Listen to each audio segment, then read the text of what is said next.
Again, there are also three emerging paradigms, namely feminism, exchange theory, and environmental theory. Okay. Okay. First, we have feminism. It is a macro sociological perspective which studies the involvements of women and those considered as minorities in the social world, including the result of inequality and oppression among these groups. So, according to Carl 2013, as stated in the study of Kennedy, the major focus of feminist approach is to understand how the following factors, such as age, ethnicities, race, sexuality, and social class, intersect with gender to determine the outcomes for people. Example: a woman in Lebanon does not have the right to dissolve a marriage without her husband's consent, even in cases of spousal abuse. Okay. Now, class, when we say um,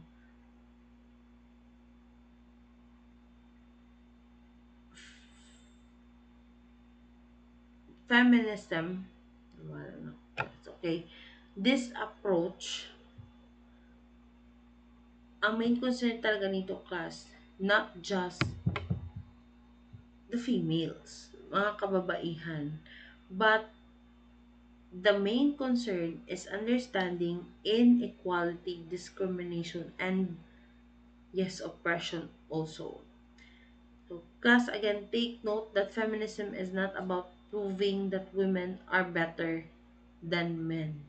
Again, ha, dili na siya nag-prove to that mas better ang mga kababaihan compared sa mga kalalakihan. Instead, it promotes fairness and equal opportunities regardless of our gender, of the gender. For example, if two employees have the same qualifications and perform the same work, they should receive equal treatment and equal opportunities. This is a feminist perspective. Dapat na ay equality. No? This also, class, studies how gender intersects with other factors. Again, such as yung age, ethnicity, race, sexuality, and social class. This means, class, that people may experience inequality differently depending on their overall situation.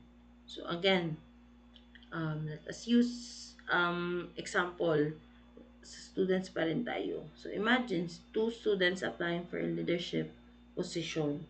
One is judged based on skills and qualifications.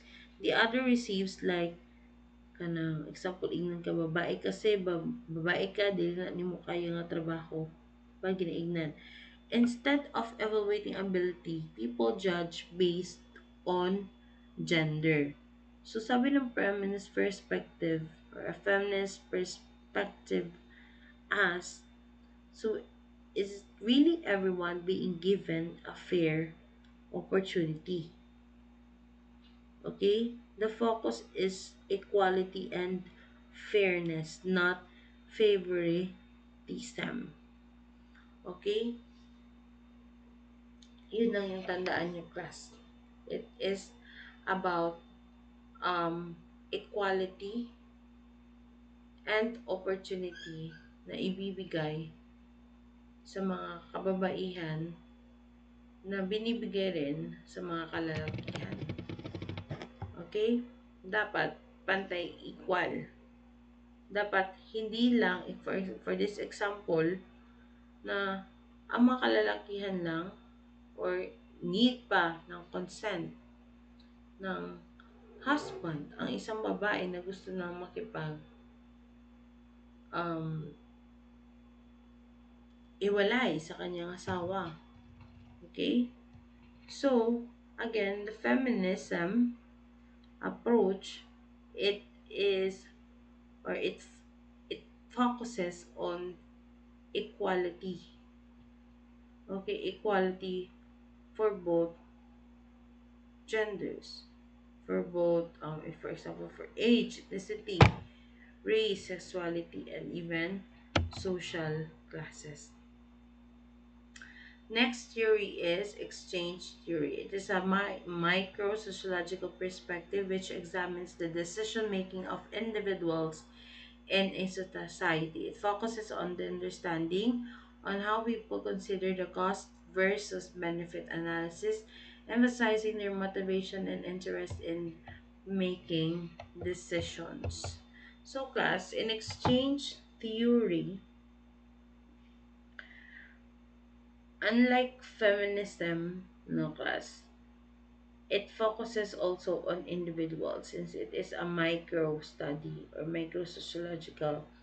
It explains that as people make decisions, we often compare the benefits we will gain with the cost or sacrifice that they might experience. So in other words, class, many of our decisions involve the question na worth it ba ni? Or is it worth it? For example, your teacher announces a voluntary school cleanup activity on a Saturday. 'Di ba? Saturday wala man ay klase. So some students may join because they want to help the school. Other may participate because they can earn volunteer hours or strengthen their leadership portfolio. Apoy uban nga dili mo kuyo because they already have family responsibilities that day. So each student weighs the advantages and disadvantages before deciding. That is exchange theory class. Okay? When you decide, you need to weigh. No, you need to weigh the your decision making. Tama ba ni? Kasi makuha na ako if buhaton ako ni. So you always ask the question, is it worth it? Is it right to do this? Dapat meron kang makuhang benefit. Pag may pag merong cost, dapat meron kang benefit na makukuha. If nag-sacrifice ka for that one Saturday for a clean-up drive, so dapat meron itong kapalit. Kaya tinawag siyang exchange theory. Okay? So again, we have exchange theory. The cost versus benefit analysis. Okay? Every time na you made a decision or may gagawin ka for others, you always wait na, unsay makuha po na ako ani kung tabangan ako siya. So just like that, those questions. Unsa may naaani, unsa may makuha na ako if I would help this person. Unsay exchange ani if buhaton ako ni. So that is exchange theory. Our next theory is environmental theory.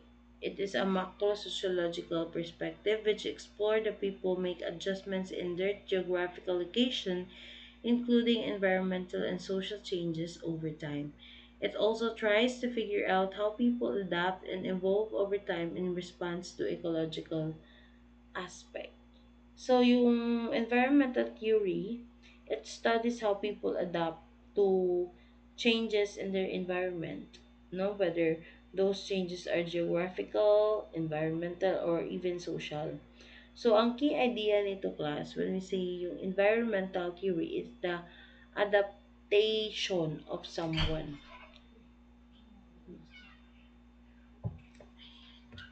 Post na Okay, again, it also tries to figure out how people adapt and evolve over time in response to ecological aspects. So imagine, example, a family that moved to another country because of work, since they entered a different culture, again yung previous discussion natin, they may experience culture shock. And then, gradually, they adapted and learned the customs of their new community.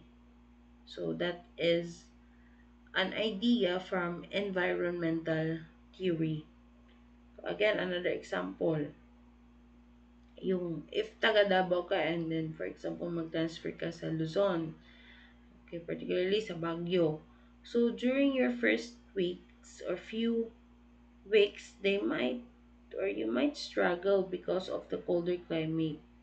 So also in terms of food, costumes, and daily routines, no, you really need to adjust.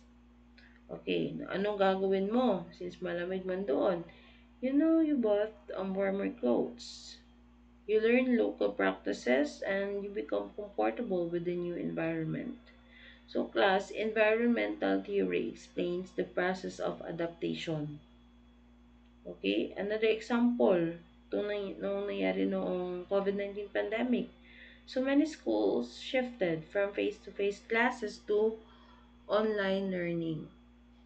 Okay, then teachers, the students, and even the parents, no, all had to adjust to a completely different learning environment.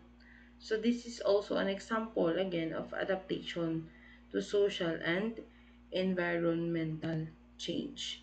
When we say again environmental theory, talks about the adaptation of people, adjustments, how people make adjustments.